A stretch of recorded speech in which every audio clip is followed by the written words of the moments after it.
the breath of the Almighty, the inspiration of God. It works within every man. And at the appointed time of life, man begins to hear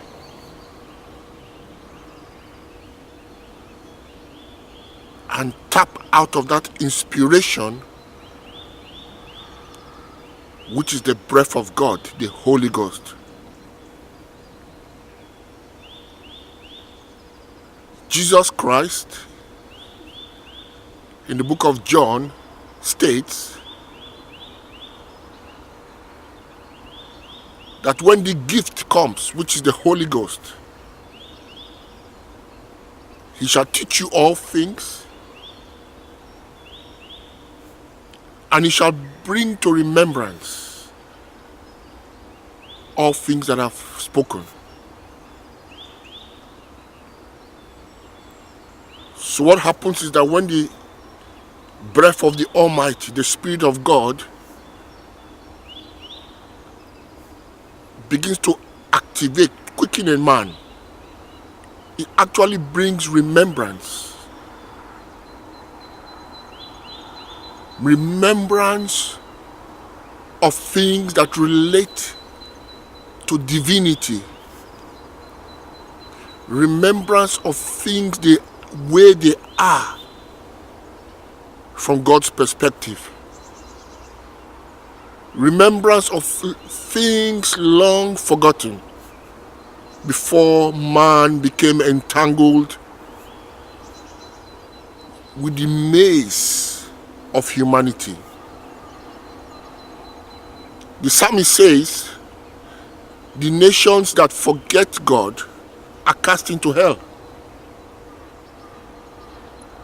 That is, the nations that do not remember God are cast into hell. It's something that spontaneously occurs as man begins to forget his origin in the eternal Spirit of God.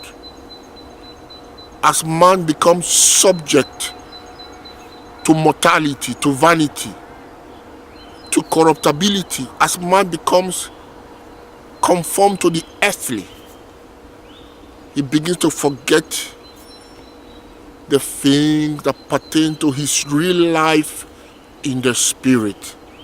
He forgets things that pertain to divinity.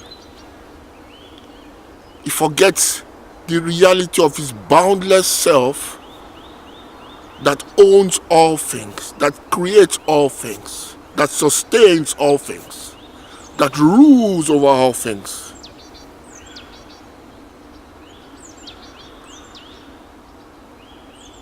But when he begins to listen again, it's like the scent of water. It's like the seed buried underneath the ground that receives the scent of water and gets quickened and germinates once more.